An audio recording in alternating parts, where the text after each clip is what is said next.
করতে পারবি। লাজুকতা আমরা হারাতে বসেছি, কোনো ক্ষেত্রে আমাদের লাজুকতা নাই।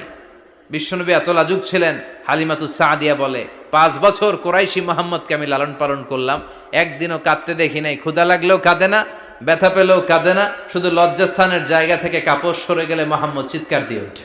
সুবহানাল্লাহ, কি লাজুক ছিলেন। বিশ্বনবী পাথর টানে কিন্তু লুঙ্গি খোলে না। আশেপাশের বন্ধু বান্ধব সব লুঙ্গি খুলে টানতেছে। চাচা আবু তালেব দৃশ্যটা দেখলেন, কিরে সবাই লুঙ্গি খোলা, এটা লুঙ্গি ছাড়া কেন, এটার গায়ে তো লুঙ্গি আছে। বিশ্বনবী ডেকে বললেন, মুহাম্মদ লুঙ্গি খোলো। কি খোলো? সবাই খুলছে, তুমিও খোলো। তুমি কাঁধে ব্যথা পাবে, কাঁধে লুঙ্গি রেখে পাথর টানো। বিশ্বনবী বললেন, না আমি ব্যথা পাই না, আমি লুঙ্গি খুলবো না।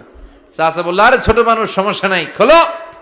গোছা ধরে টান দিবে, টান দেওয়ার আগে বিশ্বনবী বেহুশ হয়ে জমিনে পড়ে যায়। সুবহানাল্লাহ, লুঙ্গি খোলা আর হয় নাই। বিশ্বনবীর লজ্জাস্থানও কেউ দেখে নাই। আল্লাহু আকবার। তার মানে কাবা ঘর নির্মাণের দিক থেকে বাপ বেটার মধ্যে